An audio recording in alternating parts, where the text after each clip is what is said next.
retro future's calling, knocking down the door. John's got reps for days, he's bench pressing the moon. Derek's sticky justice, villains meet their doom. Terry's camera rolling, action never ends. Super Saiyan spirit, stronger with our friends. Bodybuilding giant, geeking out so hard. Every episode's a quest. We're the Nerd Guard. The Muscle Geeks podcast. John, Derek, and Terry. Fists up high, real loud and legendary. Nintendo dreams and dumbbell schemes. We're the champions of the nerd's dreams.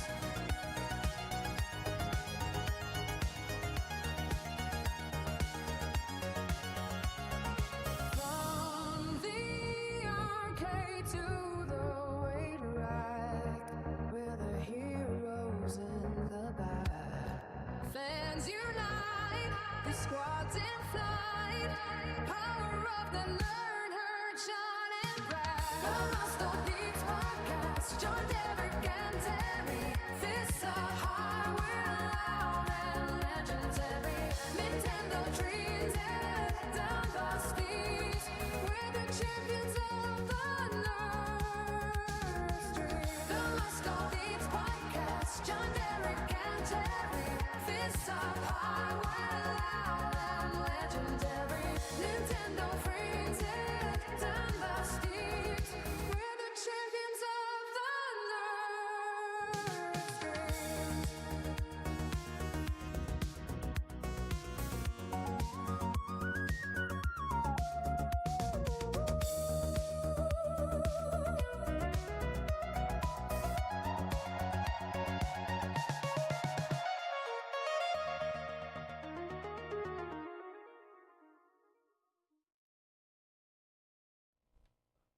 What's up, guys? It's episode 63 of the Muscle Geeks podcast, and it's the Muscle Geeks podcast. Hey. The podcast where guys that are muscular also happen to be geeks. Yeah, that's right. So we talk about nerd stuff, comics, movies, everything related. And tonight, well, we'll just go right in the introductions. To my right is the co-host of this whole shindig. It's Derek. What's up, nerds?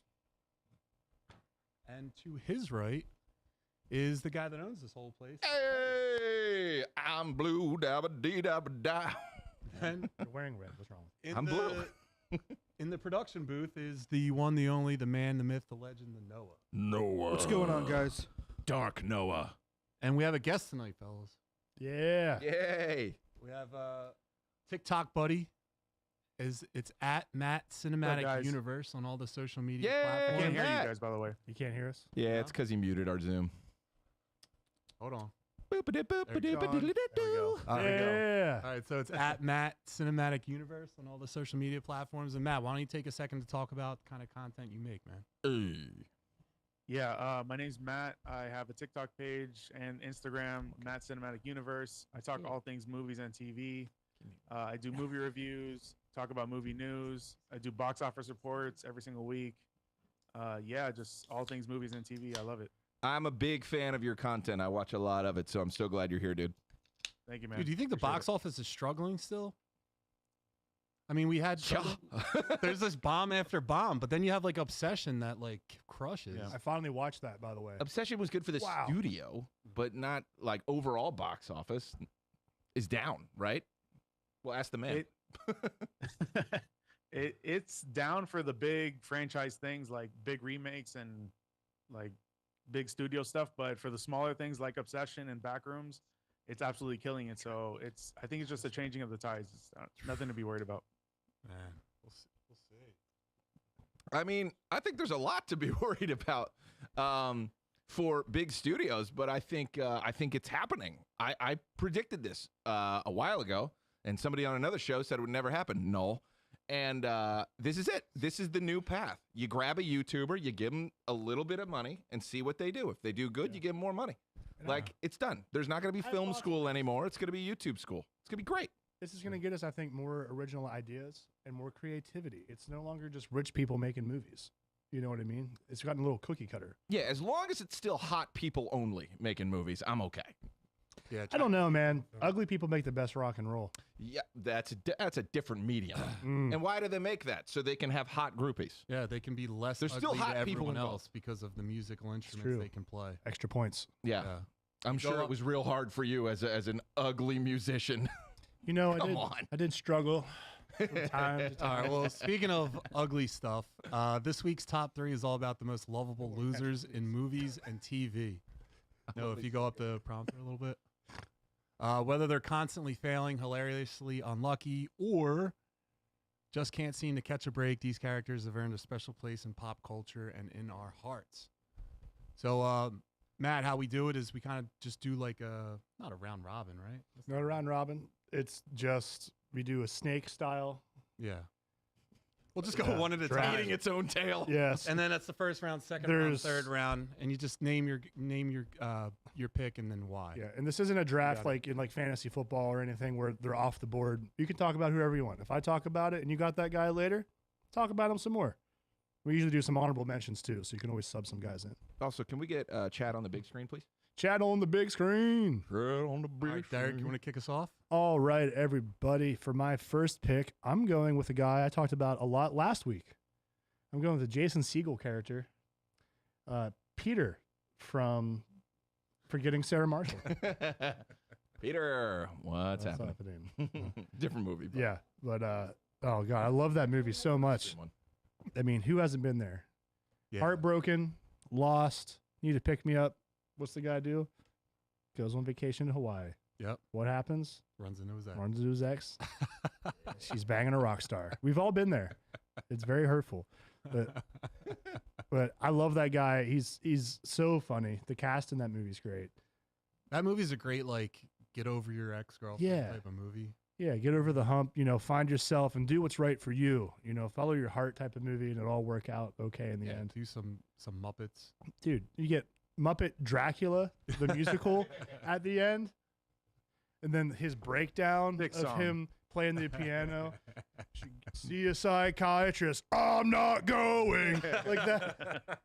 I love all that. And if I relate see to this. Van Helsing, I swear to the gods I will slay him. Yeah. Remember the pain. Yeah, talk about a song. We should learn that song and go play it Should. I mean, live. You know what? First Muscle Geeks live, we will have a puppet. all right. We'll do puppets of us. That'd be fun. We're gonna need a puppet of you pretty soon. Yeah. broke Yeah. boy. We got a Jesus. what's the girl's name in it? Mila? Mila Kunis. Mila? Is Mila. Mila Kunis. that the hottest she's ever in? Ooh, I think that's great question. I think that might be maximum Kunis. Yeah. What about Black Swan? She's hooking up with Natalie Portman. No, you can't use external factors to increase hotness. What about Max Payne? Drugs. Well, conversation for another time. Let's move it along. All All right. right, Terry, what do you got? Yep. Okay, so this came up because I was thinking of the Sandman. I think one of my favorite lovable losers is I've said it on the show before. Bobby Boucher, the Water Boy. That is my favorite Adam Sandler movie, and if that's not a lovable loser, I don't know what is. And we know that that beautiful Vicky Valancourt loves this loser as well, but eventually the whole team loves this loser. The whole school loves this loser. It is such a great story of just a weirdo and who nobody likes him. People are very mean. You remember how mean people were in the 90s in movies? Oh yeah. They would say horrible things that really hurt my heart. Yeah. Like needle dick. But he met the wonderful coach who set him straight, told him how to weaponize his anger, and suddenly he became a lean, mean fighting machine. And he got to have friends at the end. That's all he wanted. All he wanted was slap hands. And he got to slap hands by the end. And I got to tell you, when that came out, sorry, I was playing like Pop Warner football. That was so contagious. That's all we were doing was quoting the Water Boy for the rest of our lives. How many tackles were you making where you were like, Everyone I could think of, man. Everyone. We sit there silent. Water sucks. It really, really sucks. your name is Needle? Yeah. What? All right, Matt. Yeah. Matt, what do you got? I'm sorry. First of all, Gatorade. You're drinking the wrong water. My number one pick easily is going to be the dude from The Big Lebowski. Nice. Yeah. My favorite comedy of all time. The dude abides. I love that movie to death, and he just gets the shit kicked out of him all movie, and he just flows with it. He's so Love him. chill too. Yeah. Yeah. I mean, that opening, I that's like the funniest opening I've ever seen to a movie, where the milk just won't stop spilling and stuff, and you just can't figure it out. And there's this weird, bizarre voiceover happening by Sam Elliott. It's like, well, sometimes there's a man, like it's the strangest thing ever. And God, that movie is so good. Yeah. So good. That's a great pick. Yeah. But he is a loser, and I do love him. So yeah, that definitely qualifies. When he's getting his head pushed into the toilet, and there's like, they go, "Where's the money, Lebowski? Where's the money?" And then they pull him up. He's like, "Wait, put me back in there so I can check real quick." He's just too funny, man. I think there's Too funny. a funnier loser in that movie, and it's the Philip Seymour Hoffman character. Like when him and Tara Reid, where she's like, "I'll suck your dick," he's like, like, that is one of the funniest.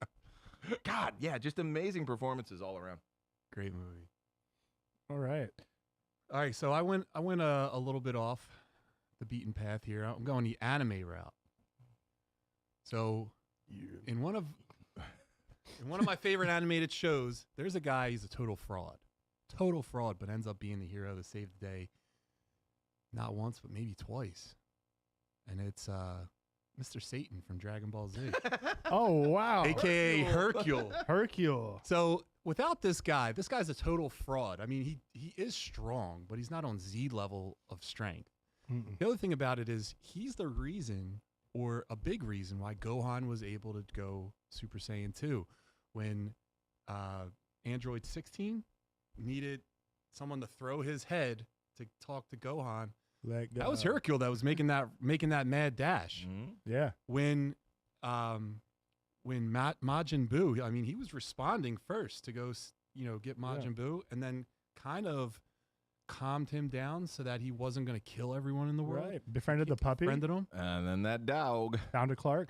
He found a Clark, man. He also packs the heat. He brings he has like a revolver or a pistol in him, so I think he's trying to get Majin Buu or whoever. Yeah, taste this. Remember Majin Buu made a bathroom, and then he was going to sneak attack him while he was in the bathroom? Yeah. But, oh yeah.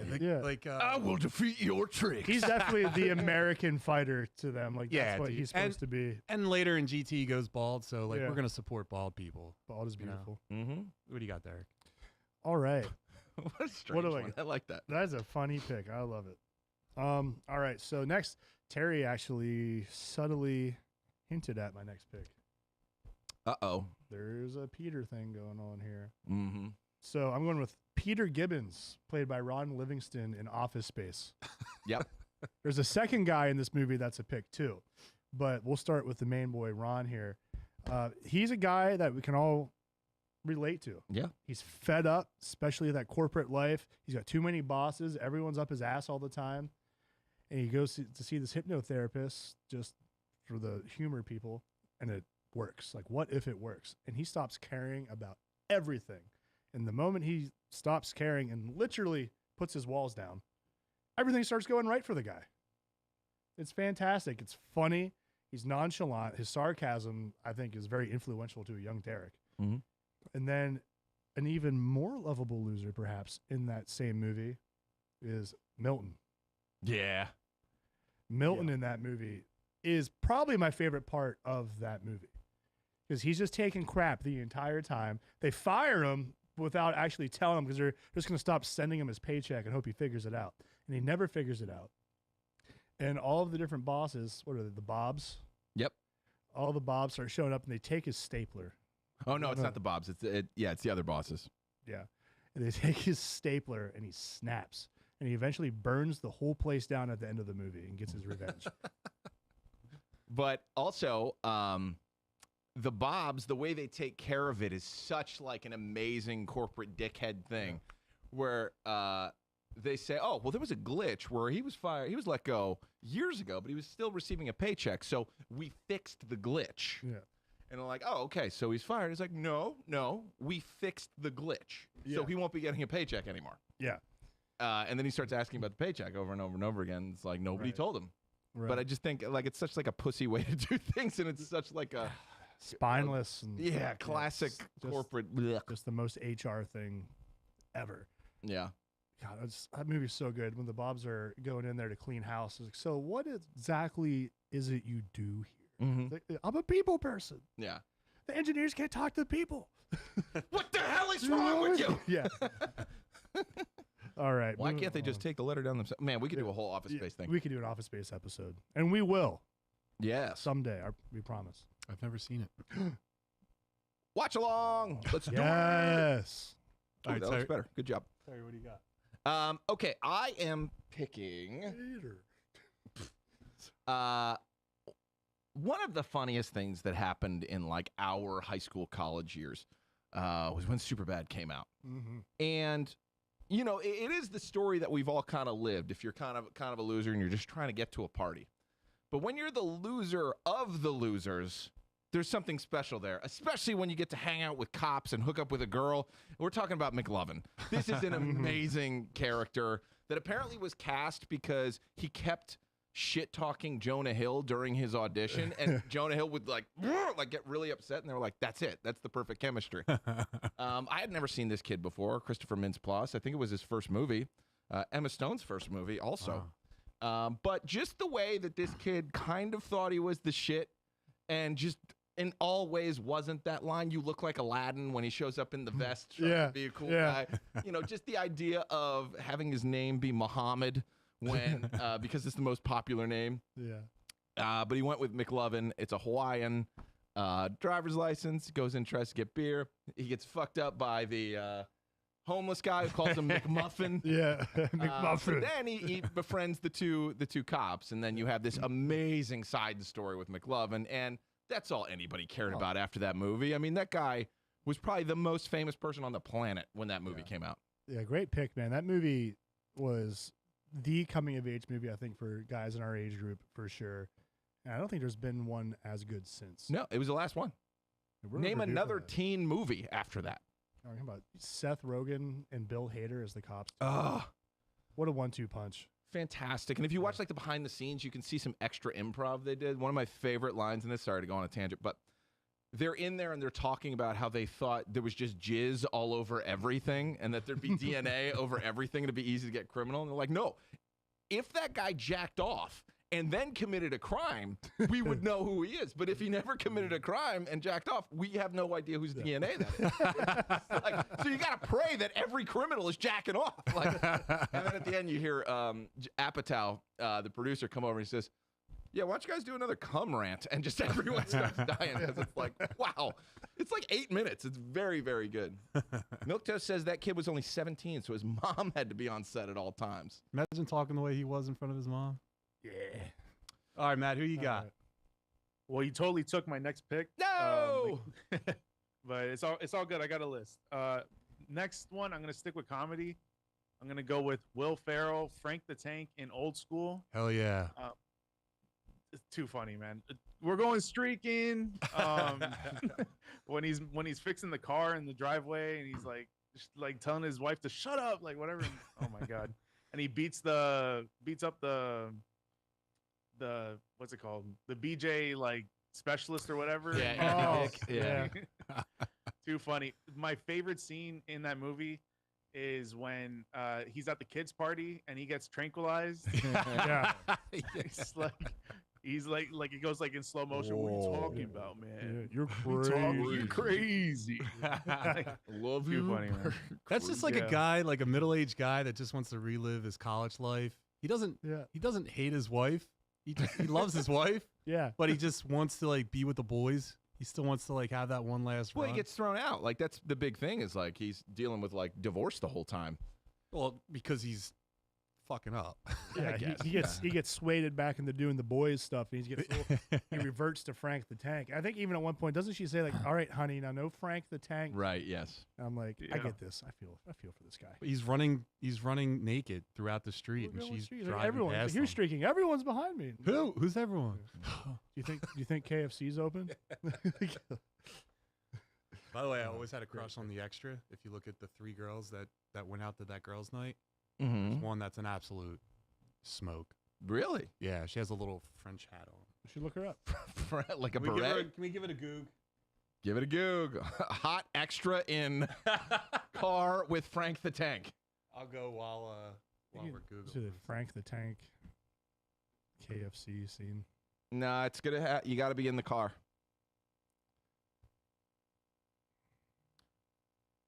Frank the Tank, yeah. Yeah. Because it's the chick from King of Queens. Right, that is who that was. Another night out. Nah, that's the night. Man, people love this thing. This movie is just perfect. It's not a drive-through. No, have you seen the movie? When I was like 5. That's too young. Yeah. Put up, Way too young. put up old school KFC scene. It just they're gonna show an old school KFC. No, they're not. No, there she is. Oh, So the one in the back with Frank. You're welcome. Real big fan. I wonder if she's that Who is it? pixelated in real life too. It's just how she looks. All right. Well, it It's a- was a it's a good well, shot. this was fun. It's a birth defect. I'm only 32-bit. So listen, this is That was such a dorky the joke. summer's Right. known for baseball, and I'm gonna pick from a baseball movie, Ooh. not on their talent, but on everything else about them. Marla Hooch Nice. from A League of Their Own Sure. is a total lovable loser. Heck yeah, dude. She was raised by her dad, so And that makes you a loser. yeah. Well, all he did, all he could do was raise her the way he knew how to raise someone, which was boys. So he raised her to be like a boy. But being the coach's daughter, she was the best athlete.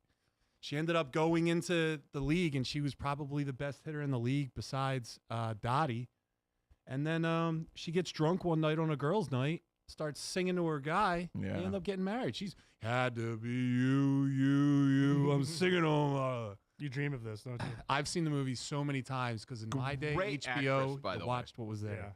Yeah. Because when she does the turn later in the movie and she's like, oh, don't you remember me? I used to be like this. It's Yeah. like, whoa, that was like two different people. yeah. Her smiling and her like this. Remember it looks they like went- two different people. Remember they went down the row and they were talking about like what you should do to be more beautiful, and then they went to her and she was like, more night games. Yeah.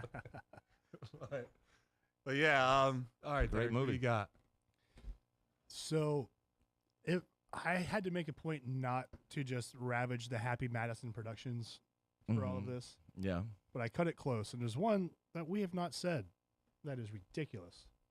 I'm going with Tommy Callahan, Yeah. Oh yeah, Tommy Boy. I mean, how have we not Absolutely. talked about him yet? Absolutely. That He's is never come up on this show. that is the lovable loser in my opinion. Don't get me wrong, the Sandman has got decades worth of great ones. Mhm. But Farley, man, as Tommy Boy, that whole movie's one long quote. The whole thing, start to finish, is a masterpiece of comedy. Him and David Spade were gelling at that point in time. So it was great watching that duo. You don't see a lot of good comedic duos anymore. And yeah, Tommy Boy just, every time it's on, I can just stop and start watching it again and enjoy it just as much as the first time. Sidebar, Black Sheep is pretty good as well. Black Sheep's and a lot of people say it's not. It's very funny. It's Tommy Boy too. yeah, like, it's great. It's basically the same thing, just politics now. yeah, it's Yeah. political Tommy Boy. Yeah. Yeah, it's very good. But yeah, Tommy Callahan, let's talk about a lovable loser. You know, most dudes that go to college for 8 years are doctors. You know? Shut up, Steve. Yeah. You start off the movie with just him at the frat party and like, what's he, the rugby house? Yeah, Yeah, he and starts he's- out by clearing a bong, He right? clears a bong, shows a beard, does the classic falls through the coffee table Farley bit. Then he's going home to run the family business, and you meet his dad, and you fall in love with him instantly. Because you're like, this guy doesn't care that his son's a party animal. He believes in him, and he's a good dad. But then he dies. Yep. And the man's got to fight for his family and his fortune to get everything back. Yep. He's got to beat up evil Rob Lowe and get through that. And Herbie Hancock. Herbie Hancock, trust me, I would know. Yeah, dude, you're not. Rob Lowe was only evil in that movie because he was handsome. His handsomeness is what makes him evil. They literally Right, he was hooking suck up his with his- shirt off in the Yeah. one movie just Yeah. for the Rob Lowe effect. And hey, make It was money. weird that he was hooking up with like the person who's like pretending to be his mom. She's hot. Like I said, Yeah. he's evil Rob Lowe. Gotta love evil Which is Rob funny Lowe. because he's so delightful. Yeah, he really is. It really is. He really is. I don't like his diet choices. What? I don't like his diet choices, the stuff he promotes. Go on. Atkins? Yeah. John is anti-Atkins. Just have some self-control. No. What do you got, Terry? I got a couple here that are kind of up there, but I want to go with kind of an obscure one, which is there was a series of movies in the 90s about sports and about like being young, and this kid kept getting cast as like a total dork weirdo kid. In the movie Little Giants, there's the kid with the glasses. Yeah. Oh, yeah. Whose mom is overprotective, Mhm. and he comes up to practice and he's like covered in stuff. I love that kid. He is my favorite kid when he shows up in any movie because he's always like timid and scared and a dork. And somewhere in all of these movies, he turns it around and gets vicious, you know, and it happens in the movie where he just like flips out. He's eating the, what's he doing? He's eating like the antacids and like drooling out and he's like intimidating. And then at the end of the movie, he goes out and like massacres a couple of kids. And it's awesome because he's this weird looking 90s kid and they don't make that kid anymore. That's how I was built. I wore those pajama pants and flexed in the mirror. I'll show you intimidation. Yeah. Can we see him? It's Glasses Kid, Little Giants, because I need people to see and remember this kid Oh, from right. the 90s. Remember he gets I need to the visualize jock strap and cup, There he is. and he does the Darth Vader thing. Far right. Far right. Yes. This kid. Remember he had the huge bubble coming out of his Yeah. Yeah. It's right They there. just popping the bubble. I loved this kid. He looks was like everything. a And talk about like, Nerdier Rick Moranis somehow. yeah. But he was brave. In everything he's in, he's brave. It's fantastic. I wanted the Icebox's Dude, go-kart in that movie. dude, the so bad. Icebox was so cool growing up. Yeah. Did you have a crush? Oh, yeah. On the Icebox? On the Icebox? I didn't. Oh, no. I like Oh, the yeah. cheerleader She would have daughter. bullied me. I wanted to be Spike, though, so bad. Yeah, I could see that. You were kind of already like him. That is worth a Thank rewatch, you. by the You're way. a bully. If I you was haven't not done- a bully. You're a bully. It's not a bully. I'm like Captain America. I only pick on the bullies. I want to be the wide receiver with the bad hands. Gets the glue. Remember Oh, the yeah. toilet. Remember the toilet paper. All right, fellas. Is that come on. peak Devin I Sawa? wash you. I clip you. I keep you clean. All right, moving on. What do you got? What do you got, Matt? All right, last one. I got to go with one from TV. I got to go with Michael Scott from The Office. Sure. Yeah. Beautiful. yeah. Classic. I mean, what a lovable loser. Like, you fall in love with him, but he's super annoying. You know, best pizza in New York, Sbarro. Come on. And also the So fact many that he's clothes. an asshole, you know? Yeah. Yeah. Like, and doesn't Unintentionally. necessarily know he is. Like, he's No. trying to be cool. Well, I mean, think about if you had to work a corporate job at the lowest spot at all, like in the 90s, 2000s. Mhm. We have had those bosses that say unhinged crap at you Oh, yeah. and they're like laughing at themselves, and everyone says like, that guy's an asshole. But in that guy's mind, he's like, I'm so funny. Yeah. Just wants friends more than he wants Yeah. employees. I mean, I think my favorite Michael Scott thing is when he accidentally sends the picture of him and Jan to shipping and receiving. Yeah. And he's on the phone with, I think, Pecker or something. He's like, oh, wait. He's like, all right, I just sent it to you. And he's like, I don't see it. Oh, wait, I just got it, but it's from a different email address. And just to see, like, Yeah. what have I done? You know? Yeah. His panics are Yeah. so funny. I like the dinner when they had Jim and Pam over and for the dinner at his house, and then he has the little flat screen TV and he's like pushes it against the wall. He's like, clear picture or something, or like built in. It almost looked like it's built into the screen. Then he's sleeping on the ottoman. Show him where you sleep. Guy. Like another version of him being an a-hole unintentionally is when he's roasting people, but he's just straight up insulting them. Boom roasted. Yeah. Yeah, boom, roasted. He has his own awards. His own award ceremony, the Dundies. But also, he can step it up when he needs to. When he starts his own paper company Yeah. and leverages against Dunder Mifflin, and he gives that whole speech to his boss, whatever his name is, he's like, I don't think I have to wait out the board. I have to wait out you. Yeah. And he can play ball if when he needs to. No, he's no When he, dummy. when he locks in, activates he the locks brain. in. Yeah, Yeah. exactly. Yeah, he gives like some incredible management advice to Jim when they're doing like the co-managing thing, and then Jim screws up with the birthday thing, Yeah, and he's like, "Yeah, I tried that once too. yeah. Let me guess, they did this, and this," and you can see like, oh, you do know what you're doing. You do know how to manage, and Right. you know, you got to talk differently. You know, that's Yeah, great pick, man. Sorry, I Lovable. feel like we're talking about your pick for you. Sorry. So Matt, No, you go ahead. Yeah. I had true enough. I had Frank the Tank and I had Michael Scott, but there's one we're forgetting about, and it's Lloyd Christmas. So talking about Dumb and Dumber, lovable loser. This guy thinks that when a girl says you got about a 1 in a million shot at me, you're saying there's a chance. Yeah. You know what I mean? The guy's gonna sell his van for a motorcycle or a moped, so his best friend. It's like you and Terry. Yeah. Can hop on your back and then ride you to Aspen so you can find right. find your love. You don't want to know. what bring we've the been through. briefcase back. And you have a briefcase Swimmy, filled with swally. IOUs, and you're like, you better not lose this one. This is a big one. This is is a for the good- Lambo. Yeah.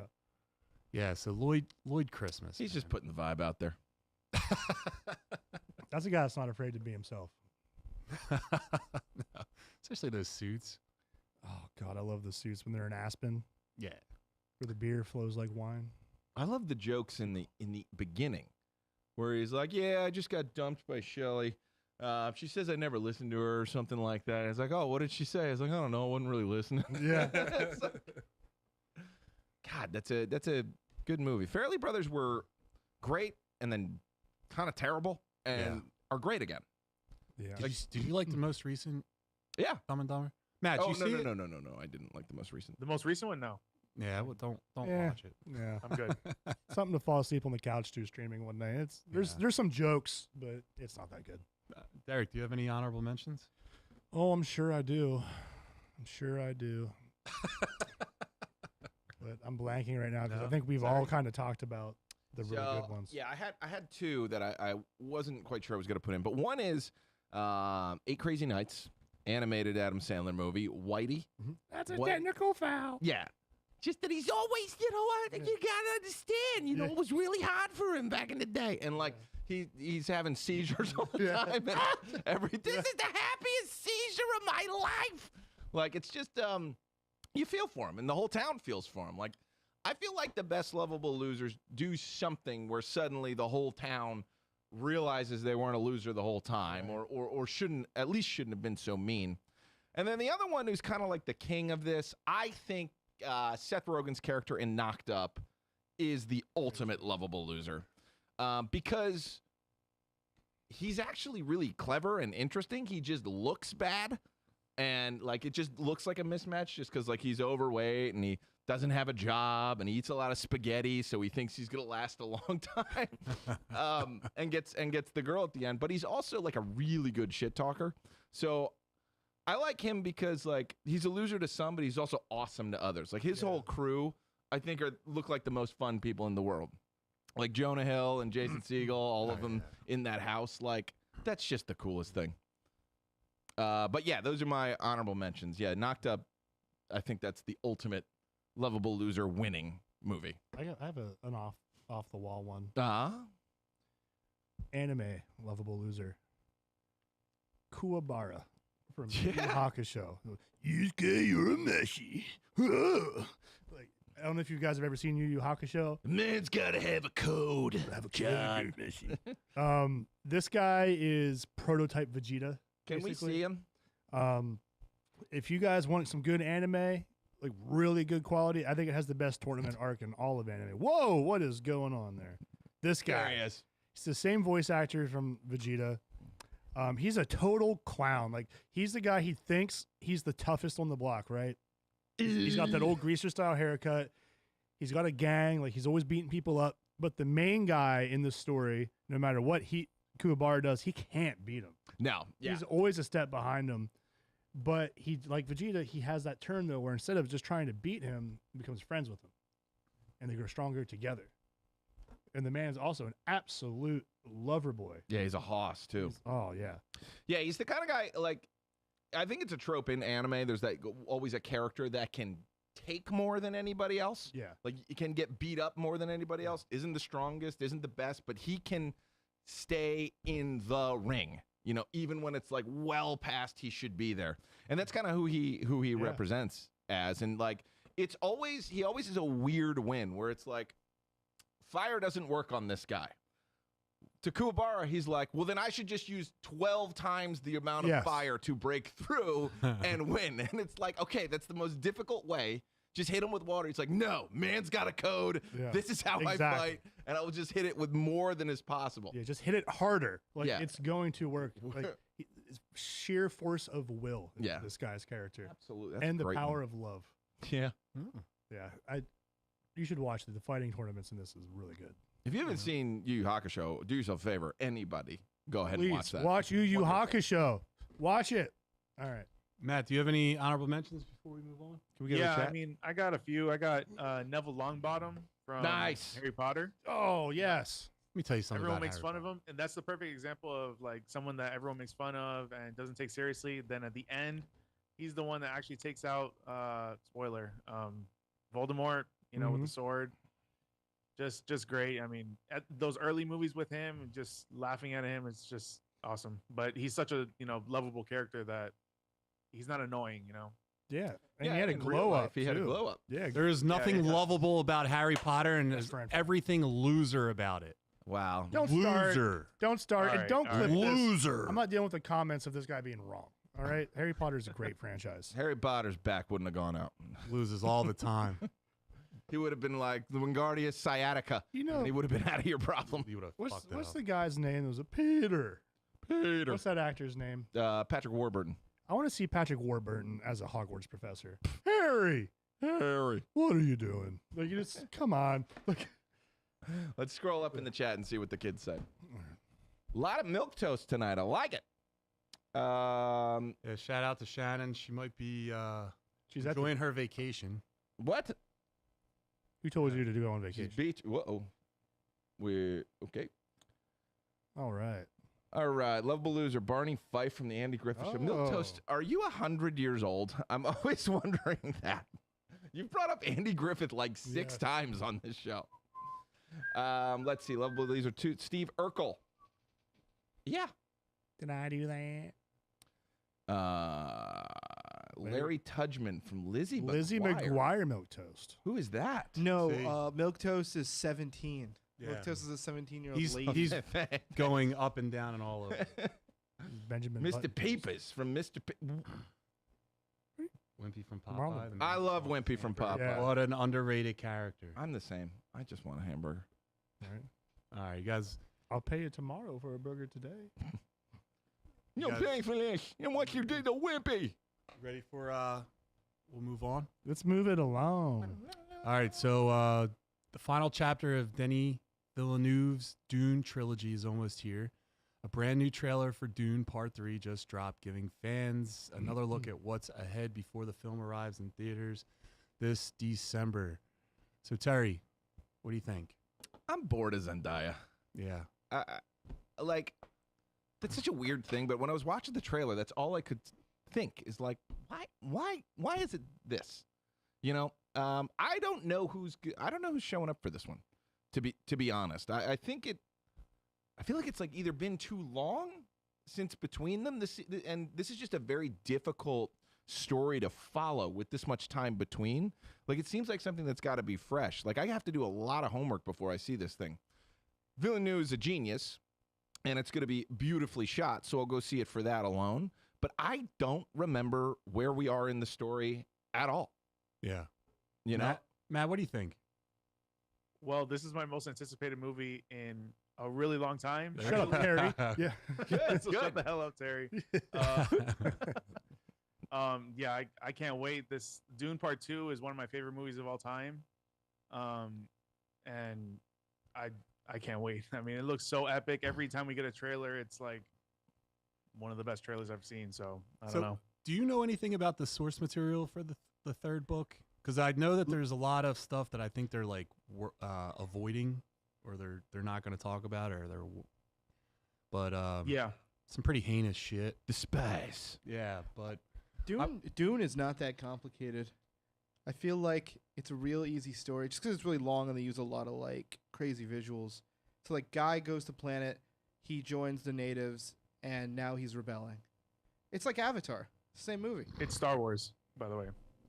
It's exactly Star Wars. Yeah, Yeah. but like the trailer sets it up like, okay, he's gonna go back and act like the conqueror he's always been, or something like that. It looks like he's The trailer is No, he's- weird. becoming what he fought against. He's been the conqueror because there's a big time jump of like 17 years, I think, and he's like at this point he's like total dictator. So he's lost his way, and he's reckoning with the consequences of that. That sounds like what would happen if Terry was given power.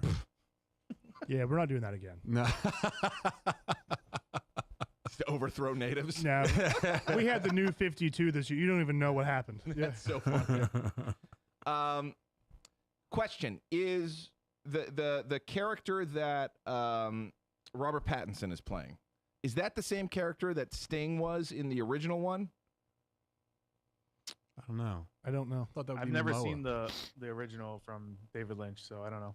I think I that don't this know what he is. Or is the Elvis homie from the last one that character? Because he looks weird, but he also looks a lot like the Sting version in the 80s. that's just because he's punk rock. Maybe. I think Sting actually. Now I remember Sting played the guy from the last movie who Austin Butler played, Yes. the bald head guy. That was him.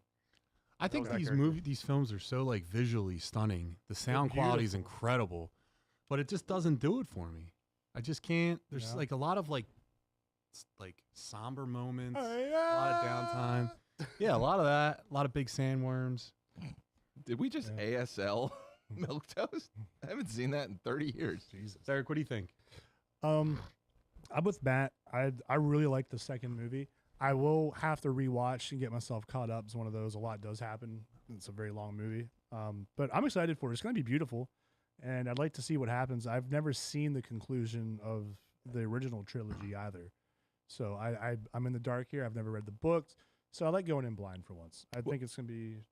There was no original trilogy. There's only one movie, and I then thought it there just was- went unfinished. Oh, well, I never finished Yeah, watching.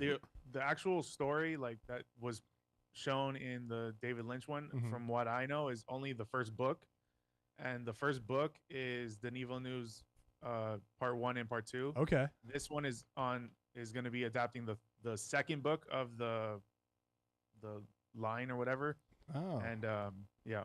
I always just assumed I just haven't gotten around to the other ones because they're not They didn't there. make 'em. They're not there. I've What's- seen like what's- most of the only one a billion times. I was like, I'll get to the other one sometime. I guess I won't. The series is a prequel. The HBO Max yeah, series? yeah, it's a prequel. It's not There that is good. a series? I mean, See, that's how. Yeah. That's how little we're into. Dude. I will say just There's a series going on right now? I think there's 2 seasons. What? no, it's one season, but it sucks. They're not doing that again. Which Botched. Terry, I think I have Zendaya fatigue a little bit. Yes. It's not that I dislike her. She's a great actress. I don't think she's like an ugly person. None of that stuff. I think she's doing fine. She's a great actress. Is she a great actress? I don't dislike her. Is she a great actress? I agree, Noah.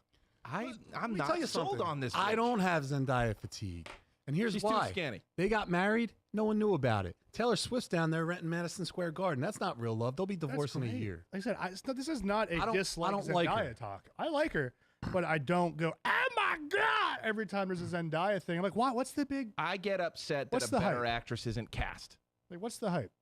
A better actress. You don't think- isn't. I'm just saying, we made her, I we think made she's beautiful. I think we- she's a great Of actress. course she's beautiful. we made her but- Athena when Alexandra Daddario could have been that. Booyah!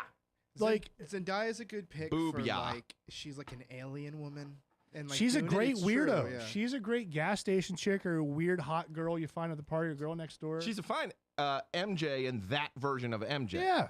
And That I ain't like, Mary Jane Watson. but I it's like fun. her. She's a great moody, sarcastic girl in that stuff. But I don't know. It's great.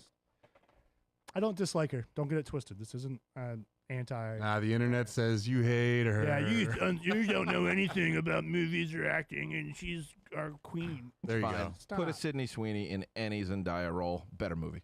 True. Emma Frost coming up. Booyah! No, is that confirmed? Could be. Why? Nah, Rumored. That's too old. Emma Frost is in her 30s. She's right there. Yeah, What are you talking about? Sydney She's Sweeney's like our age. 27. that's close enough. to That's 30. close She could play enough. 30. She played a boxer chick. Emma Frost is like 35 to Lit- 38. It doesn't matter. Grow up. Yeah. No, I will not. Emma Frost should be cast appropriately, and was actually with January Jones back in the day. That was great perfect. casting. That was Christina perfect. Hendricks, Emma Frost. It's not too late. It's not too late. A little too thick up there, but I would love her for fucking Granny Goodness. That's not Granny Goodness. That's Power Girl. No. Sydney Sweeney's Power Sweeney's Girl. Power Girl.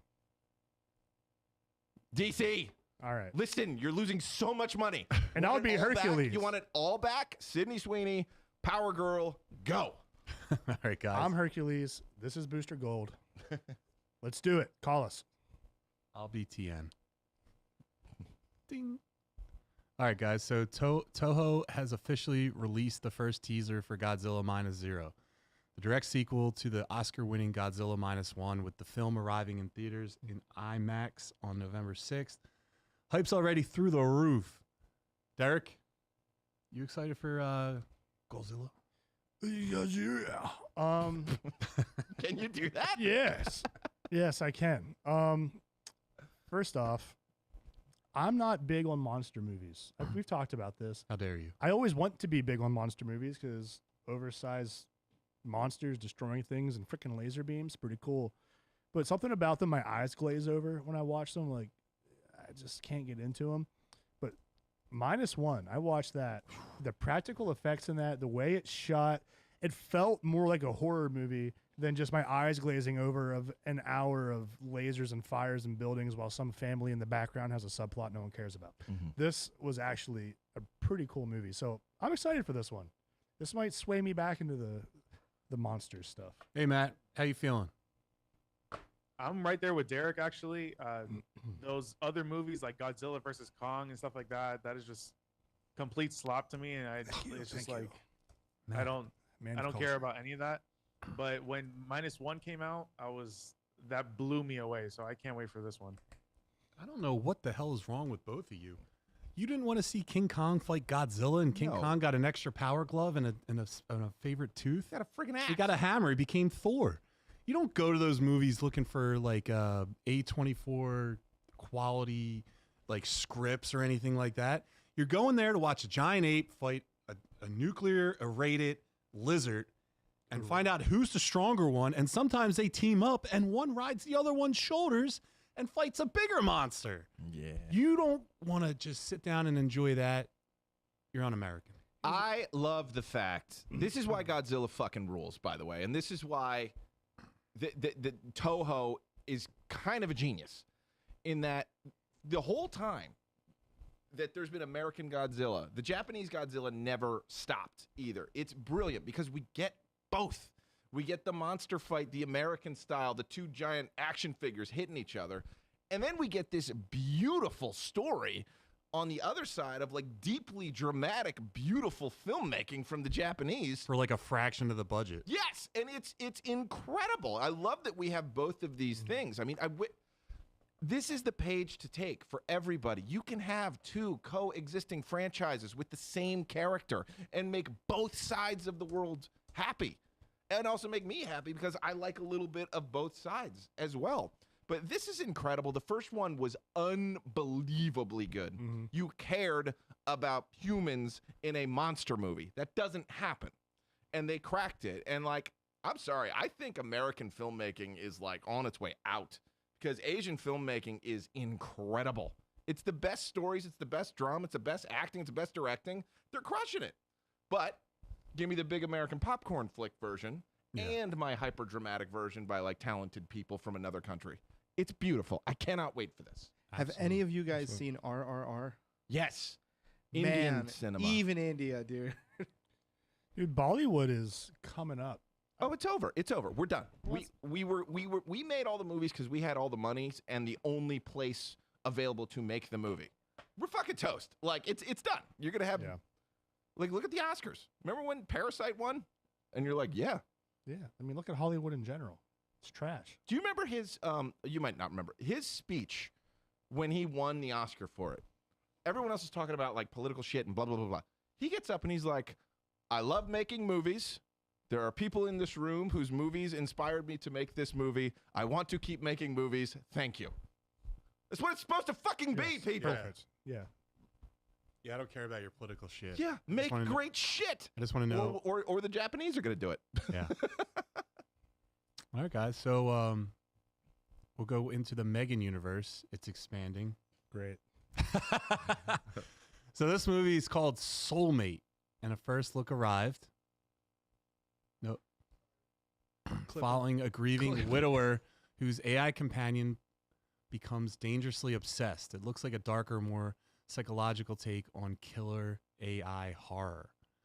So Terry, I'm just going to go to you. I'm going to flip this. Okay. There was a recent one with Megan Fox that came out where she was an AI Mhm. and she was helping raise the kids in the household.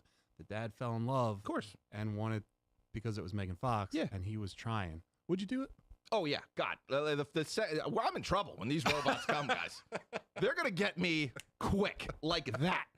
I will be completely overwhelmed. Like you're gonna come in and I'm just gonna be green one day because I'm possessed by the AI. You know, they're gonna get me. There's no way I make it out Semen of this. all over it. We know it was God. Terry. No way I make it out of this AI robot sex life alive. It's not gonna happen. He's gonna die of They're gonna get dehydration real fast. You think real ladies can steal all your money? You watch what an AI does to me. They're gonna steal my fucking soul. Yeah, these ladies have DLC, dude. What are you gonna do? These ladies have DLC. You gotta watch out. By the way, Swolemates. That could have been a name for this podcast. Well, no, we're not dating. No, Not yet. not yet. You wait till the Not robots any- come. yeah. But on a serious note, Matt, do you have any interest in this? Not really. I've seen her done it. Seen Megan Fox do it. Seen others do it. I don't know. I thought the trailer was interesting. It's enough I away actually from did, Megan, you know? Yeah, the first Megan was fine. It was a Second TikTok dancer. didn't need to happen, and then this actually looked a little intriguing. Looked better, Yeah. like more horror, more psychological.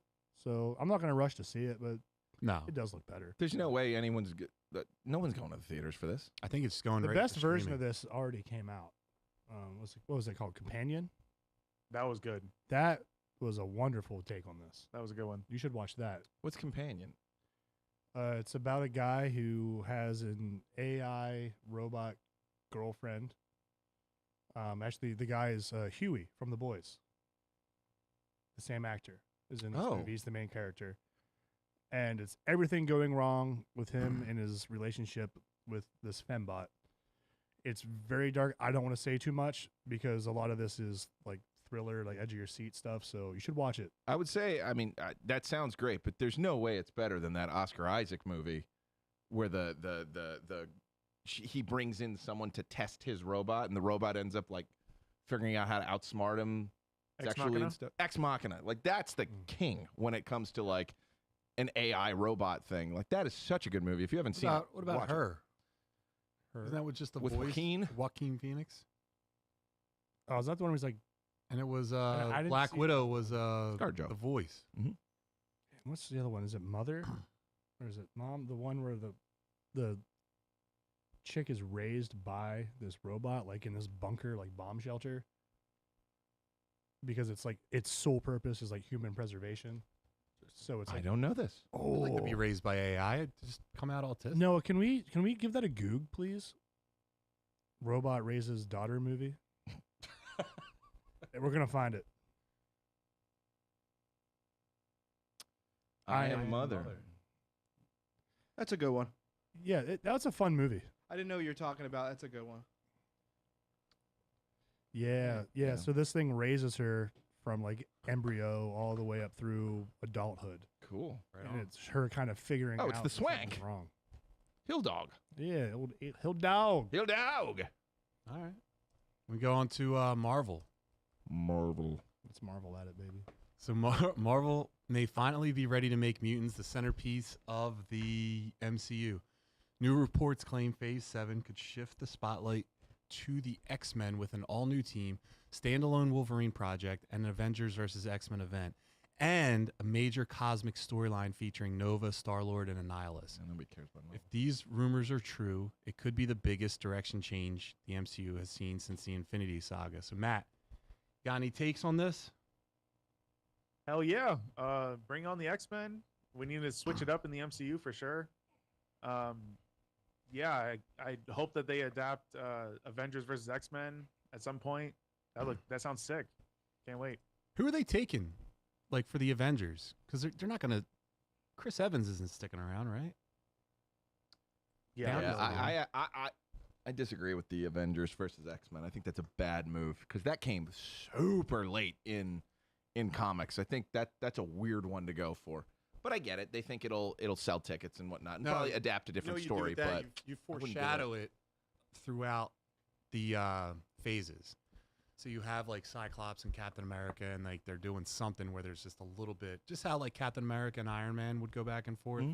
Yeah. You just foreshadow it throughout movies, and then you finally just pop it on as one of the final boss fights. do you know the Avengers versus X-Men story though? Don't they go to Genosha? Yeah. Yes. And Phoenix is coming, right? Phoenix is there. So it is.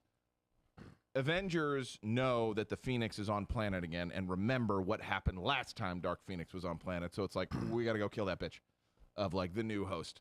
And, Cyclops is like, you don't set foot on my island. Doesn't work that way. And Captain America's like, I'm sorry, but I'm coming there. And then Cyclops swings on him. And then the Phoenix imbues itself into 5 X-Men. And they just fucking destroy the Avengers. It shouldn't even be called Avengers versus X-Men because the X-Men just fucking wipe the floor. Because it's Cyclops with the Phoenix Force. It's Namor with the Phoenix Force. It's Emma Frost with Phoenix Force. Like, Colossus gets it, and so does Magic, I think. But eventually, Cyclops goes, power hungry and starts taking out the other X-Men to get more Phoenix Force inside him. And it results in him just, like, killing Professor X and becoming a villain. He's, by the way, do that because Cyclops' villain arc is fantastic. Yeah. And now he's back as like a hero, but his villain arc is so cool. Honestly, they should do that with him. They should do that with Reed.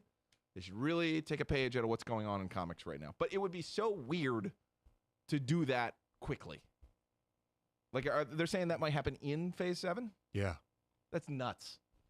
That's insane. Do Apocalypse. Do something. Do Magneto. Like, what? That seems insane. I like Annihilus.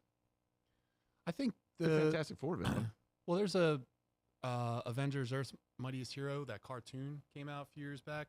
There's an episode with Annihilus where like they're in a prison that they take all the supervillains to, and it's in the negative zone. Mm-hmm.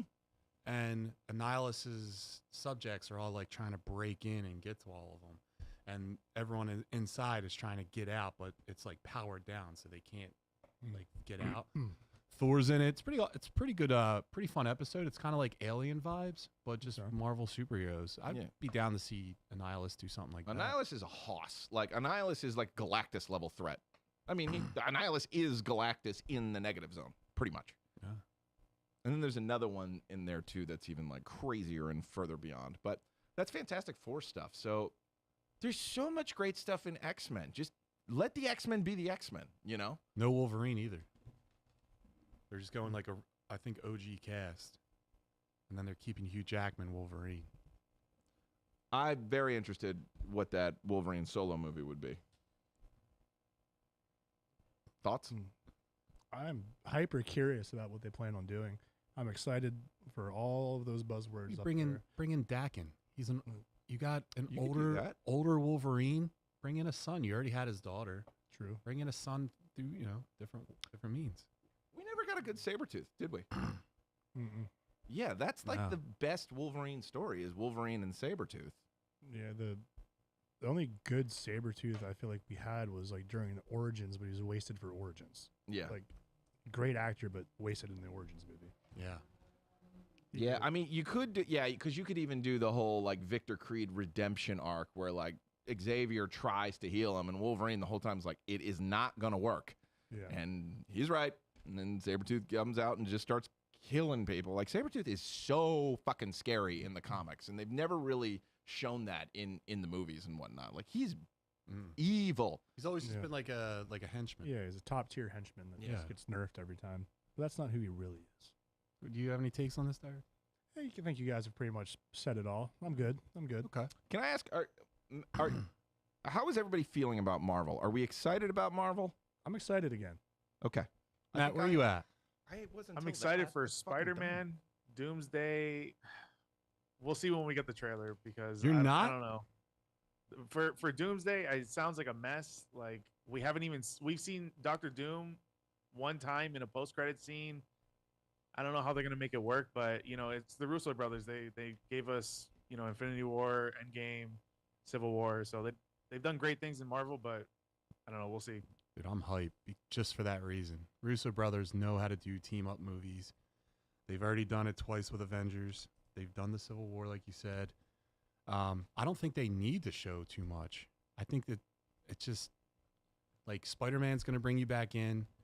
You don't need to show too much. Just keep it a secret.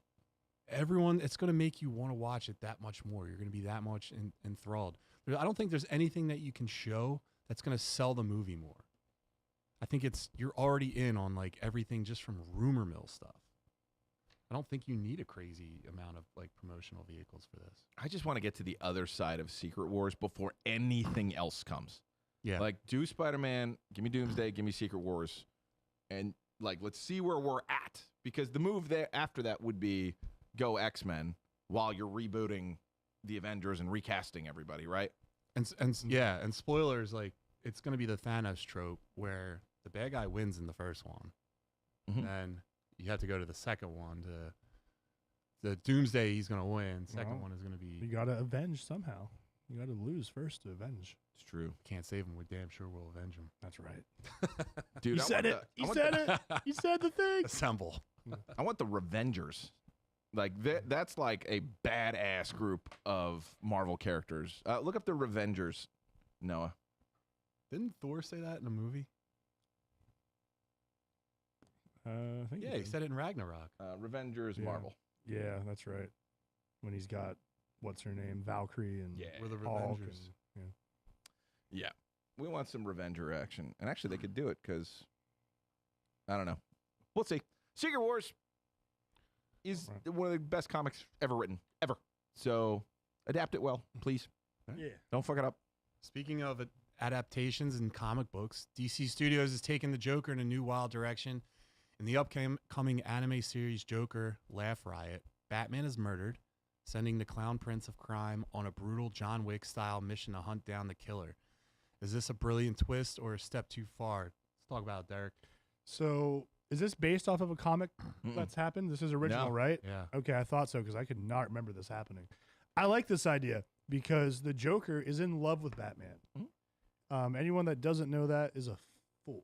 Like this isn't just good versus bad, or the Joker being like the anti-Batman. He has a love affair with him. He loves him. He loves his code. He loves trying to break him. He wants to get into the Bat's head, and he never can. It's a respect thing from him. So he needs Batman as bad as Batman needs him. And I like the idea of him going crazy at someone else actually finishing the Bat and him exacting his revenge. Because in his mind, he's the only one worthy of destroying the Bat. So someone else doing it would drive him crazy in my mind. So I want to see what they do. The JoJo's Bizarre Adventure looking style it is, I can already tell they made it too anime. I'm afraid that it might be that, Noah. You're absolutely right. But I like the idea. I like the idea of the story, the premise, all of that. But this, JoJo's Why does he have Bizarre a thing. Why does he have a lightning sword, man? That's not. After this, I'm out. I was in until that's I just- not what Oh, I was yeah. interested for a second. Chris, or I'm afraid you're going to have that, oh, ho, ho, ho, type laugh. Matt, where you at? I'm always interested in new Batman stories. Batman's my favorite character of all time. He has the best comics, in my opinion. I love the idea of Batman and Joker being the two sides of the same coin. Is always really interesting. Like we see it in Dark Knight Returns when he kind of withers away when Batman's gone for so long, and then when Batman comes back, he becomes the Joker again. Good point. Seems interesting.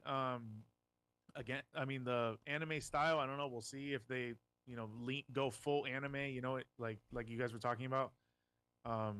That might deter me a little bit, but I'm here for it. It sounds interesting.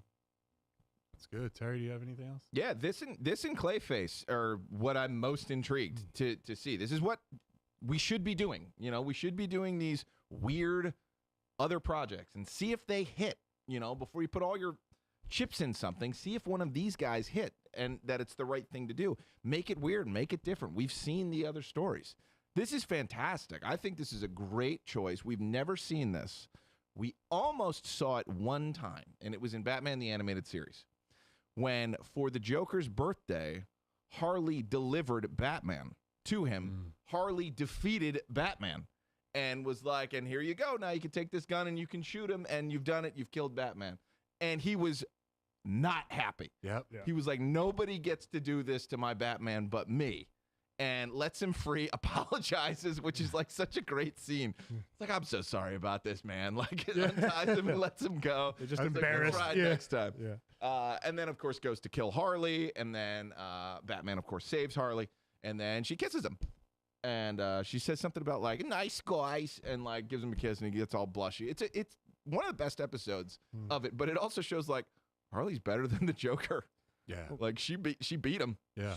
She is more intelligent than a lot of people let on or think. If you actually read her stuff after she was introduced in the animated series, she's a smart lady. Yeah, she was a doctor. Yeah. No, but she doesn't have the affliction for Batman like Joker does. I No. think Joker purposely And keeps the that's- game going. It's the same, like, right, Batman could have killed the Joker, but he hasn't. Yeah. Joker could have killed Batman, but he doesn't. No. He's a cat playing with a mouse. Did Batman come before the villains in Gotham? Yes. So like So it was the mob, and then Batman showed up, and so and started tearing the mob a new one. So the mob went to someone they don't quite understand. So the mob went to the freaks, and kind of was like, "We need you to take out Batman." So yes, if Batman didn't strike the mob, the freaks would not have come in. The Falcon. Batman's the progenitor of evil in Gotham. Yeah, Right. Batman's the problem. it's with a Gotham. never-ending war. Like Matt said, two sides of the same coin. It's true. They need each other to exist. Well, what was that? Joker one? Sorry, guys. I'm on a lot of pain meds. The X-Men reboot may finally be taking shape. New reports claim Marvel wants Cyclops and the Summers family to lead the mutant saga, with the original team featuring Cyclops, Jean Grey, Beast, Angel, and Iceman. Yeah. Rogue and Nightcrawler are also reportedly being considered, while Wolverine is expected to sit out the first film. Let's go back to Matt. Matt, if these are true, I mean, we kind of touched on it already, but you got any more insight into this? Yeah, so this report, it sounds like X-Men 97. Like there's Yeah. also something about it that said that Mr. Sinister and Apocalypse are Yeah. like the two main villains. Yeah. That's literally X-Men 97. Yeah. So I mean, if they adapt X-Men 97 like to live action and it's sick, I mean, yeah, hell yeah. So I'm Reportedly, down for it. Just do it again. reportedly, the dude from Narcos is Mr. Sinister, the guy who played the bad guy in Narcos. Play Pablo. Yeah. Which great choice. That guy's a phenomenal actor.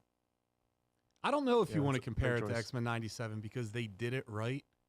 If you're comparing it against something that's already borderline perfection, This is live it's action. always going to underperform. This is for the live action Yeah. X-Men stuff. Dude, yeah, they're making a good decision in my opinion. Stick to the OG team. The X-Men have, like Terry said earlier tonight, an amazing array of stories to go through. Their villains are fantastic, and they have some of the best storylines in all of comics. Why not give us the OG X-Men team, and let's start watching some cool shit happen. Isn't Mystique Nightcrawler's mom? Yes. Isn't Rogue somehow Yes. affiliated? Rogue's also Mystique's daughter. So then saying that they're both being considered, wouldn't that mean then like Mystique. Mystique's going to be popping out some eggs? I hope so. I mean, Potentially, yeah. I agree with Milquetoast here. I would love to see Angel in X-Men movies, not Archangel, but Angel. Yes, because then you can go the Archangel route and see like what happens when an angel becomes a demon. But one of the cooler things is like Angel and Nightcrawler. When they're together, it's literally an angel and a demon. It's pretty neat, their interactions. But look, Fantastic Four didn't get it done. You know, Marvel's first family, not enough people went. Like, they didn't get it done. So go to the next, thing that really launched Marvel, which is the X-Men, and go with the original X-Men team that people jumped on in the 60s. Yeah. You have to present it differently than the Fox iteration. Yeah. 'Cause everyone's going to compare it. If it's so different, then you're not going to have as much of a comparison.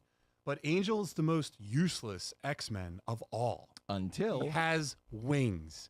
We can shoot lasers through the wings. Freaking laser. Yes. You have Sam, Falcon. Yeah. He's a superior version of Angel. No, he's Angel can't even not. fly fast. He's like a hawk.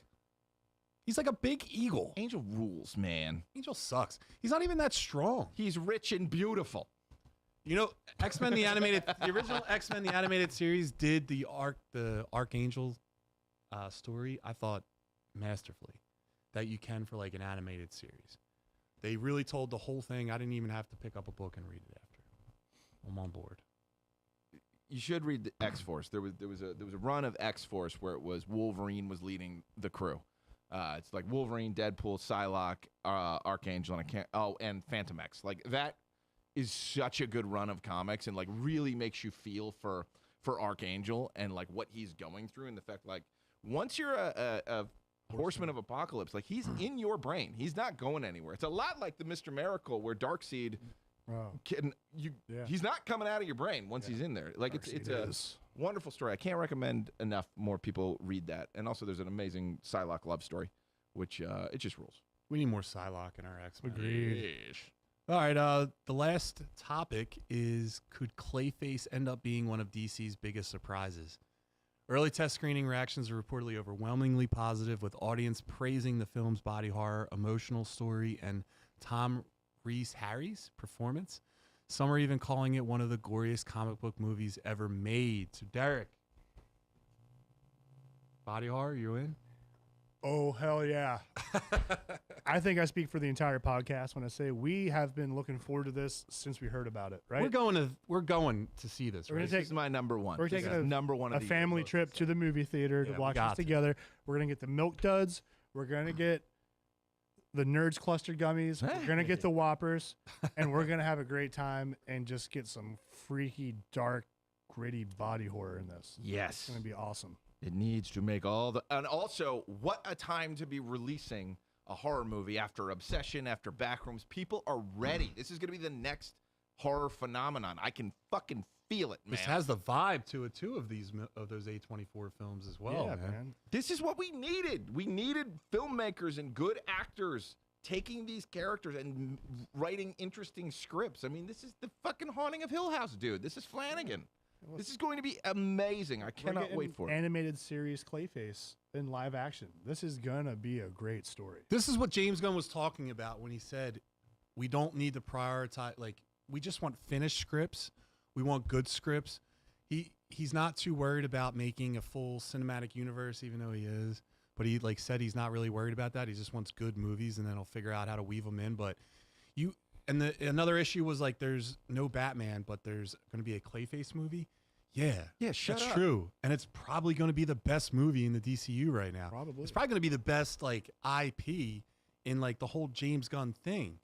Let it happen. We just saw it. Like everyone just saw the Penguin. That Yeah. was one of the best series I've ever seen. Do it again. Yeah, Take another person from the Rogues Gallery and tell a serious story. Matt, go off. Get him, Matt. This movie looks sick. That trailer is incredible. I can't wait for this movie. This looks so damn good. This is exactly what DC needs to do. Just go, individual stories. Like James Gunn says, he doesn't go forward with the project until the script is great. I mean, it didn't work with Supergirl. Hell but- no. Yeah. I don't know what happened there, but this one looks fantastic. Down, Also, Down. smart that this movie has a very small budget. It's like $40 million or something like that. Hell yeah. Supergirl had a $200 million budget. Like, there's no way they're No. making money on that. Say it all the time. Horror They lost hundreds of millions. doesn't need to be high budget. Horror works best low budget, practical effects. And if they're taking the inspiration from Batman the animated series, that's all you need to do. Everyone from like our age range, you guys are a little younger than me, but we're all going to be in. You just have to say Batman the animated series to a nerd. Oh, that's what it's based off of? I'm in. I'm in 1,000%. Don't tell me anything else. Mm-hmm. Preach, baby. But this is, you know what other movies can be made cheaply? Detective movies. Yeah. Batman's a fucking detective. There should be a whole Detective Comics series of movies coming out from DC once a year. Dirt cheap. $30 million. Just keep making them and like figure this out. Stop worrying about the big blockbuster. It's over. We're not going anymore. We're not going to the big movies. I mean, I'll and I'm not going to eat my words because I know everyone will go see Doomsday. I know everyone will go see Spider-Man. Great. But we don't have that in DC unless it's a Batman. You think Right. they could make a Question movie? Yes. Oh, my God. I love the Question. They never will, though. No, can you imagine Because his like rights are... a noir style Question movie? be the best movie. I'm in for it, It'd baby. be a great TV show. Yeah. Yeah, we haven't talked about Spider Noir either. I don't want to. Well, all right. We won't talk about it. Okay. Come to my next podcast. All right, Derek. X-Men 97, Season 2, Episode 4 happened last week. Mm-hmm. Did you want to cue this up? Do you want me to cue this up? Da-na-na-na-na.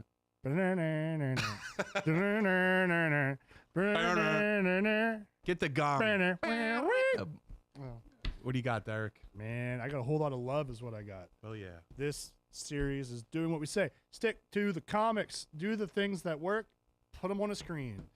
It is beautiful. This episode was a heartbreaker. If you haven't seen it, spoilers. 3, 2, 1. Spoiler time. Magneto's dead, baby. Yeah. He's gone, vaporized by Apocalypse. With a big old smile. With a big old smile.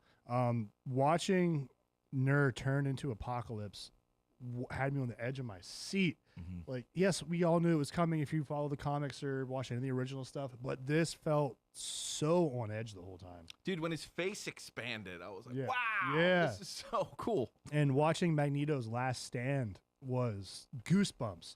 The way he encases him in a metal coffin and just sends him flying across the desert to save time for him and Charles was brilliant because you know he's outclassed, but Magnus is still the Omega level mutant. He is smart and strong, and he will do everything tooth and nail to do what he thinks is going to protect his values and his friends. And seeing him break down, accept in his brilliant mind that he's going to die, and give Charles that hug and like say goodbye, I was like, God damn, tears. Just Yeah, but Charles couldn't leave his homie. no. I'm supposed to leave. I ain't going anywhere. It's like Terry coming back for you when you get in a bar fight. Yep. You know? Or the other way around. I brought snacks. Have an orange slice. Yeah. Get back in that kid. But yeah, I mean, he tries to send Magneto away. He's like, no, get out of here. Tries to white fang him, get him out of there. And then who comes around at the end? Magneto, baby. He's still there. You can't get rid of your boy. Or Charles, rather. Backwards. But yeah, the boys. Yeah. The The boys most are back. useless guy shows up to support you. I'll help you. Yeah. Yeah. Why don't you have a laser or maybe like a sword? No. No. You're But just also, throw you around in your wheelchair. go back to the future. What were they doing? Like I was Team Bishop that whole episode where he's just like, put on your damn collars, let's go. What are you talking about? We are need to leaving. go. Bishop, I was definitely Team Bishop in this. Same. And I like when he was like super feisty with Apocalypse too. When Charles is like, I'll go with Apocalypse or I'll go with Abba. Abba, help me. And Saba Noor. And Saba Noor. He's like, I'll go too. I'll go too. I'm going with the professor. Yeah. Bishop's the man. Yeah. And he was right. I mean, him and Forge were the two smartest guys. Yeah. Of just like, hey, we're here. Let's go. What the fuck? It's like, we'll just pop him in the head right now and leave. Yeah, I have a gun upstairs. Also, we'll do it together. Yeah. My only issue with time stuff though is like Bishop comes back right after Magneto's vaporized. It's like, oh, what happened? I don't know, man. Maybe take your little time slip thing and go back about 10 more minutes. Yeah. Why don't you show up then save him? Or like, oh, I got the time thing. Why don't you go back to the future style and go talk to your old selves that are saying, no, we shouldn't pop him in the head. There's still a chance. There's no chance. Why can't you slide back and tell him like, nope, we tried it. No, because it makes a split into another reality. It's like, Well, it sucks for that. Sucks for that reality. In my reality, I'm killing him. Okay. He's dead. Little baby Apocalypse laying in the manger. Bah! That's what you're doing? Yeah. That's what Wolverine does. Yeah. Like Wolverine straight up murders baby Apocalypse Gives in the him comics. claws. And he's right. Matt, did you watch this episode? Yeah, the best episode of the season so far for sure. Yeah. Absolutely epic. That Magneto's death was so like it took its time, and I really love that. The little back and forth from Charles and Apocalypse after he takes out Magneto was just like I got chills. That was so good. When he's like, I forgot the quote, when he's like, I'm not gonna step on an ant, basically. Yeah. And not kill him. yeah. Men don't need to be It's like- brave to step on ants or something like that. Yeah. Yeah. Yeah. Throws I it thought right the- back in his face. And he just immediately, like the once big bad Magneto, you immediately show the dominance of Apocalypse by getting rid of the old bad. yeah. New bad just like one shots him. Yep. And is like, now I'm the guy you all need to fear. And I thought going to Apocalypse after X-Men, because like the last few seasons of X-Men, the animated series, it was just Apocalypse all the time. And it kind of got boring. So I thought if they were revisiting this, I'm like, man, don't go in this direction. Like, let's do some new stuff. But it's wonderful. It's just, Yeah, they did a it's just great job. presented differently. You're going origin story. And I love the paradox of his spaceship is there already to transform him into Apocalypse, because Future Apocalypse already brought it back around, Mm-hmm. parked it there. It's very like mind-bendy stuff. It's ship. Ship. And can we talk about Magneto's display of power Sure.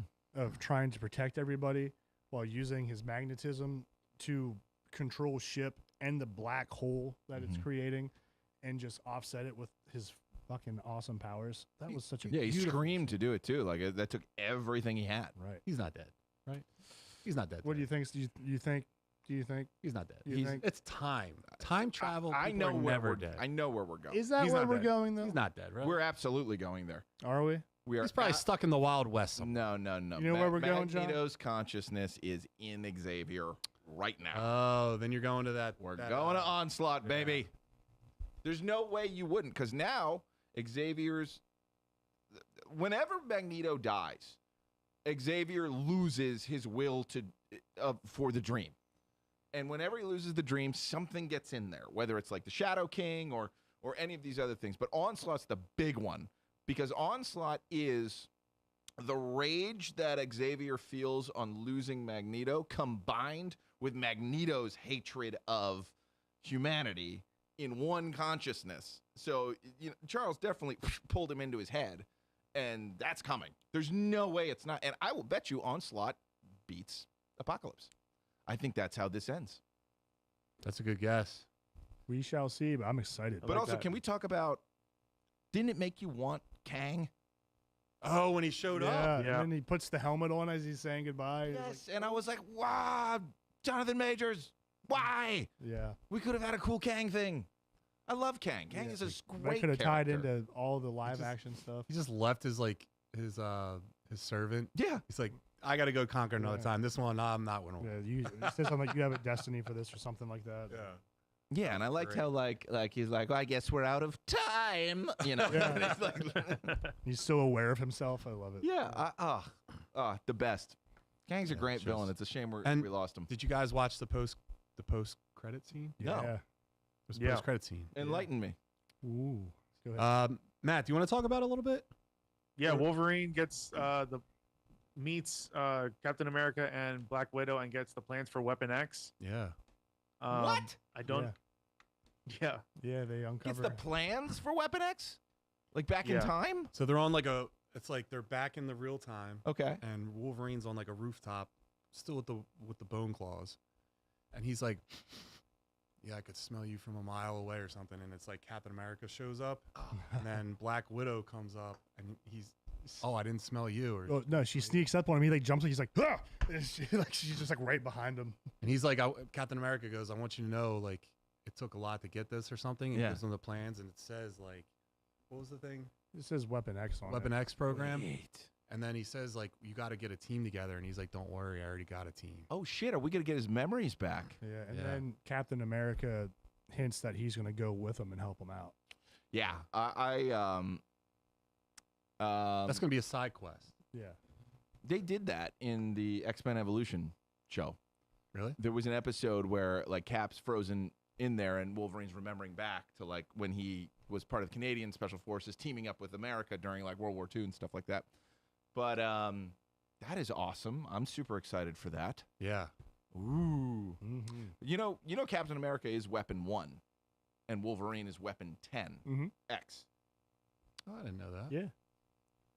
Yeah, the Weapon The more X, you know. the Weapon X facility is everyone trying to recreate the super soldier serum.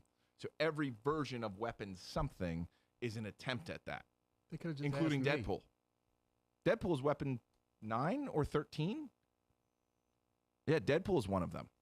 Is a Weapon X He's as well. after Wolverine. Yeah, he can't be before Wolverine. Yeah, I think the third one was the Captain America called Nuke, the one that went crazy and used to have to take like a red, white, and blue pill, which you'd appreciate. It was very much like the anabolic. What about the Russian? There's a Russian Captain America.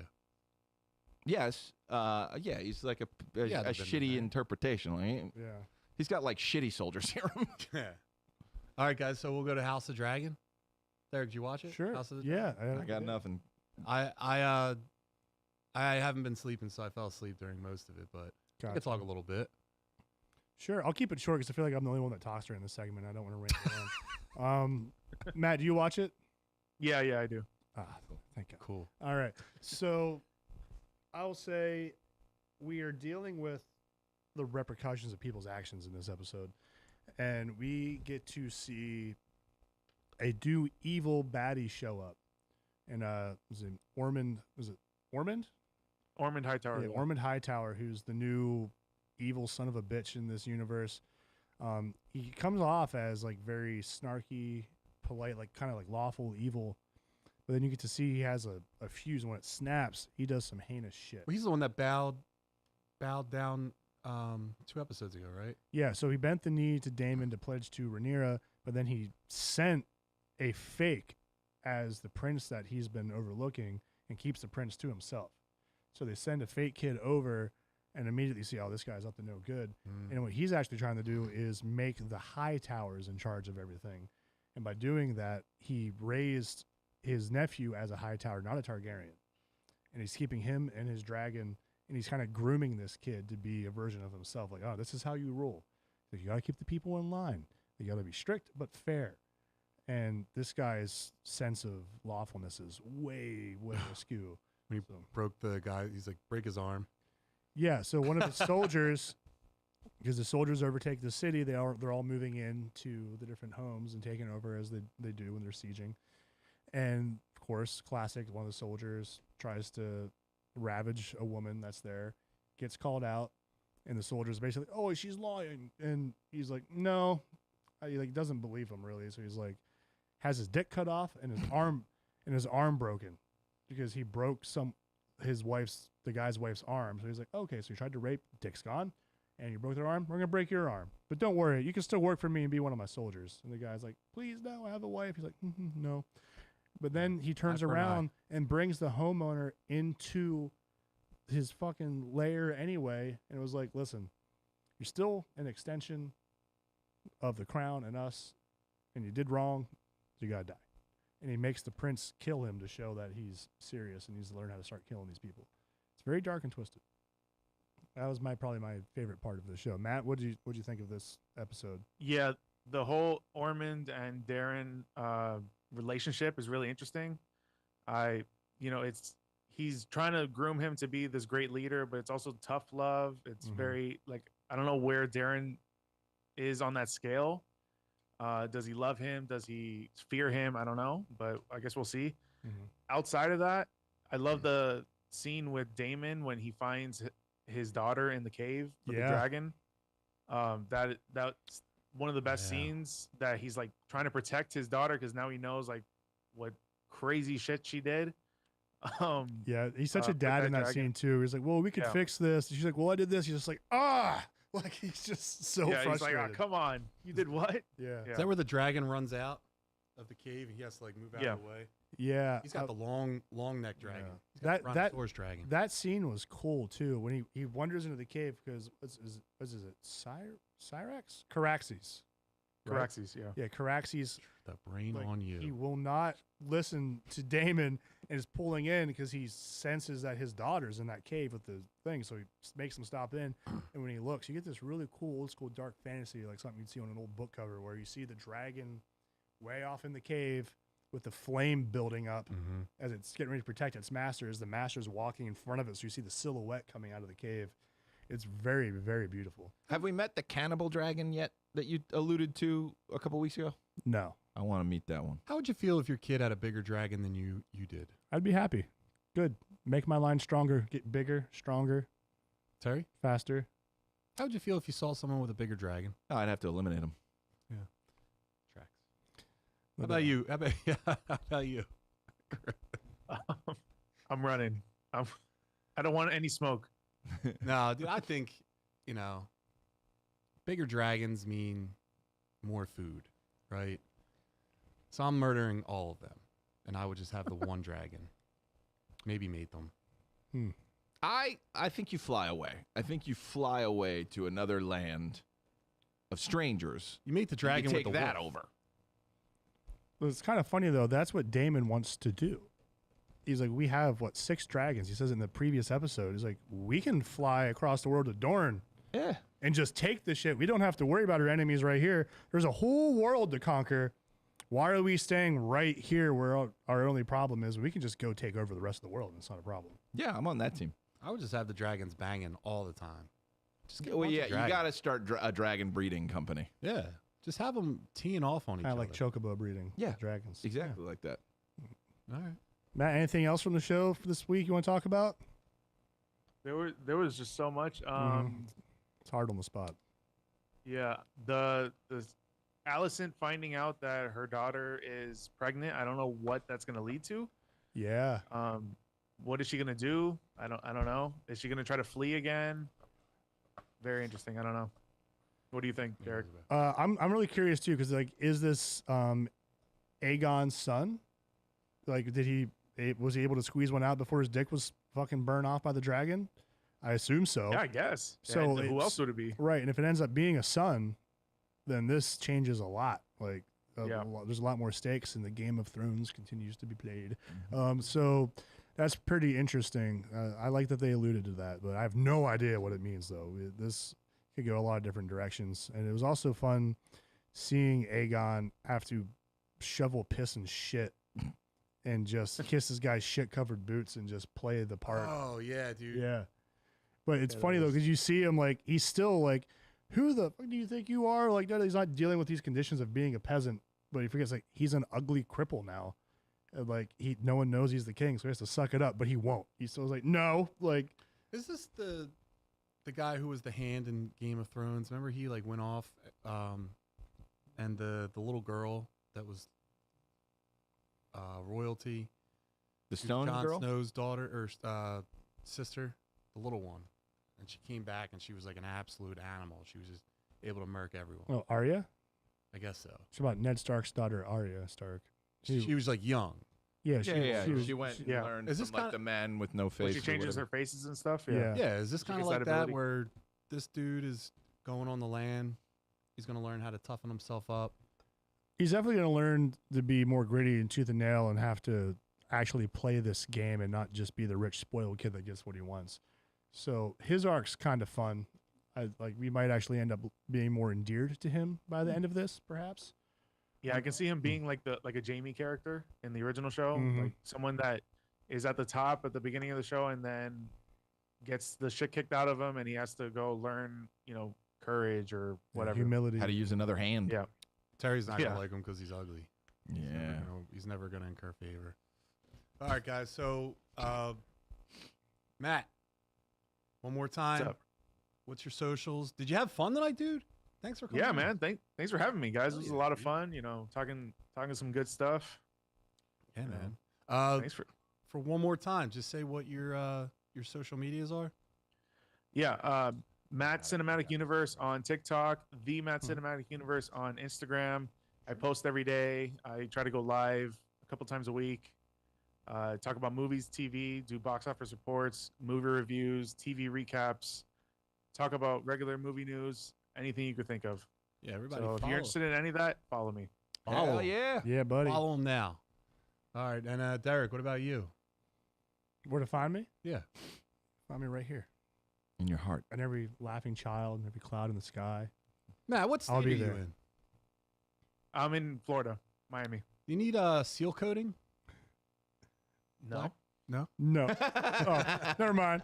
But you can find my business, Derek Baker Seal Coating, up here in good old Philadelphia, Pennsylvania, for all of your asphalt repair needs, baby. You got potholes, you got cracks, you just need some new sealant, you need lines striped, ADA, code compliance. Give us a call at DerekBakerSealCoating.com. Free quotes, fast service, smile. I know, fix your door. He fixed the door to my store this weekend. I did. You fixed the door. Fixed his door. I had to break the door down because I locked my car keys in there, and I had to go get the pain medication before the pharmacy went out. Wow. Closed down, so I Yeah. broke through the door. Gorilla Grodd over here just ripped the door completely out. But don't worry. I fixed it. It was 2 hits, too. It was smooth. Terry, what about you? Yeah, we're having a good time over here at Young Chunk. Head over to youngchunk.com to book your session for a new show. We are actively looking for a Thursday night program, so hit me up. Love you. And we love Noah, and we love the Muscle Geeks, and we love everyone in the chat. And we'll see you guys next week. Episode 64 is next week. Talk to you guys. Oh, wait, we didn't do a flex. I did it the whole time. Yeah. Hey, the Muscle Geek now. Yeah, baby. All right. There we go. Thanks, Matt. See you, Matt. See you guys. Adios, baby. See you, Milk Toast. Love you.